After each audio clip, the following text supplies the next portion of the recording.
Good, happy Sunday morning, everyone. I'm Riley King, and welcome to Politics with Riley King. Let's begin. No hacking or targeting of New Hampshire's 2016 election, Gardner says.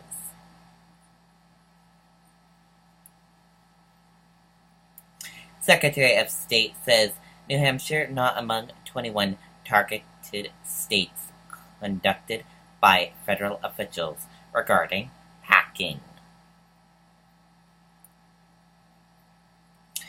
New Hampshire was not among 21 states that were targeted of Russian hacking prior to the 2016 election, Secretary of State Bill Gardner said Saturday. The federal government on Friday told election officials in 21 states that hackers targeted their systems before last year's presidential election, the Associated Press reported.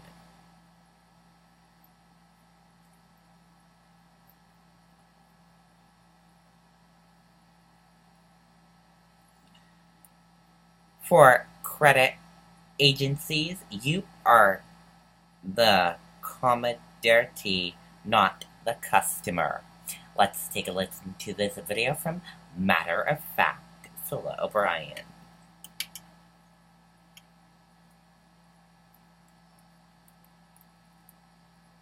Defeat ALS.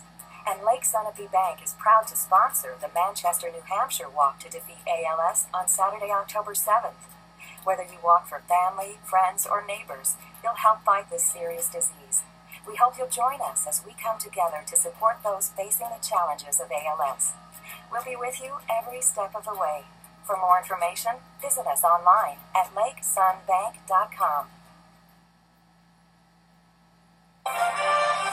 You may be one of the 143 million American consumers whose sensitive personal information was exposed in a data breach at Equifax. It's one of the nation's 3 major credit reporting agencies, and according to Equifax, the breach occurred between mid-May through July. The hackers got hold of people's names, social security numbers, birth dates, addresses, and in some instances, driver's license numbers. They also stole credit card numbers. The breach raises crucial questions about how consumer data is protected.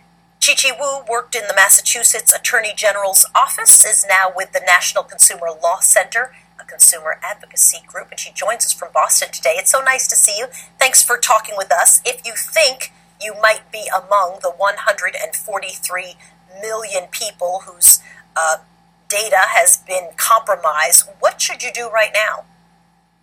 Well, first of all, thank you for having me here. I really appreciate it. And what we're telling consumers, whether or not they think they've been hacked, is to freeze your credit report. Just go ahead and freeze it. A freeze sort of locks down your credit report so that no one can use it to open up a new credit account. How do you do that? So you have to go to the websites of each of the big 3 credit reporting agencies, Equifax, Experian, TransUnion.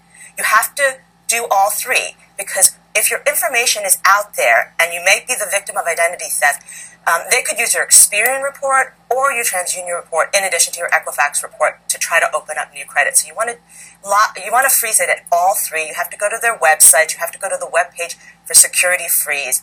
And unfortunately, with Experian and TransUnion, you may have to pay a fee. Equifax has said they're waiving the fees until November 21st, but which is kind of shocking, right? I mean, because they would, I think, charge something like $10, depending on what state you're in, but until November. Okay, and there you go on that video, part of the video. If you want to watch the whole video, we will share it on the Riley King Network Facebook page.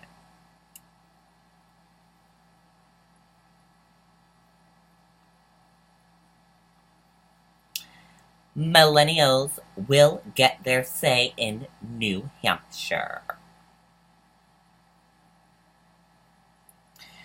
New Hampshire Republican Governor Chris Sununu has signed an executive order setting up a Millennial Advisory Council to offer insight and policy recommendations for people born between 1980 and 2000. The order issued Thursday says attracting and retiring young workers is a crucial component of the state's economic and social future.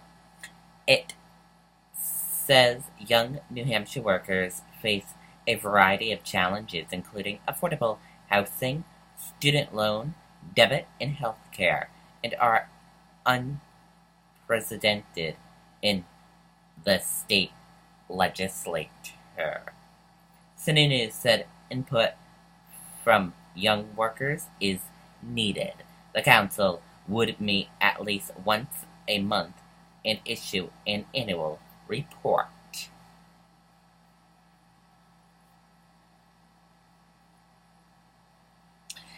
Spicer tells ABC, "I don't think I lied to American people."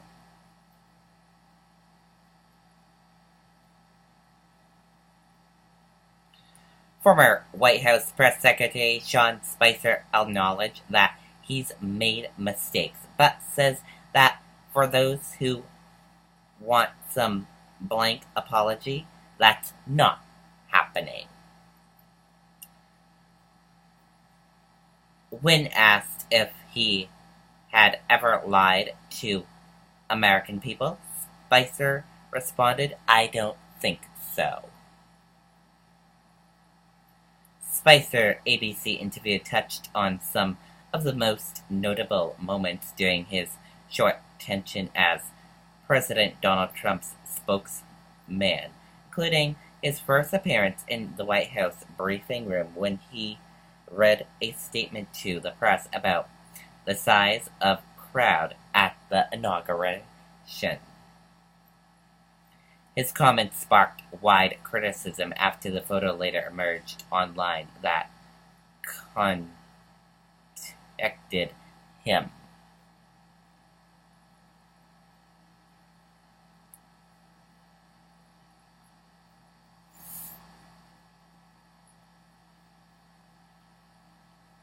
Trump travel ban expires Sunday. New restrictions expected. Let's take a listen to the video.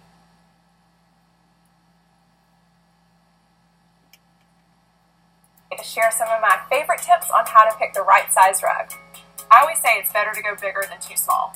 This 8x10 is perfect in my living room. Let's move to the dining room. There's really only one rule of thumb here. Make sure all of your chairs remain on the rug when they're pulled out. Finally, let's check out the bedroom. If you have a smaller bedroom, you might want to consider a rug that only goes partially under the bed and not under the nightstands. And there you have it. Now you can pick the perfect rug for your home. President Trump is reportedly preparing to ban or restrict visas for travel to the U.S. from about 10 countries. The move will be the next step in what began as his travel ban from 6 Muslim nations, which expires Sunday. The Republican is supposedly reviewing a list of countries presented to the White House on September 15th by the Department of Homeland Security. These nations do not meet revised standards for the types of information that must be shared with the U.S. on visa applicants. Okay, and there you go on that report.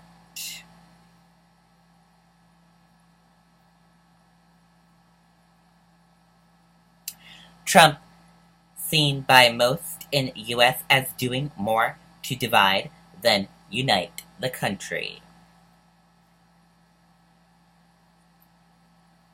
President Donald Trump faced deep challenges on international and domestic issues alike, with a job approval rating mired in historic lows. A broad sense he's done more to divide than unite the country, and a high level of public distrust that he'll act responsibly in deal with North Korea.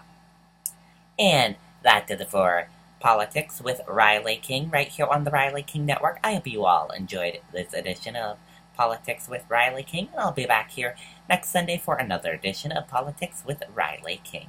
Goodbye, everyone.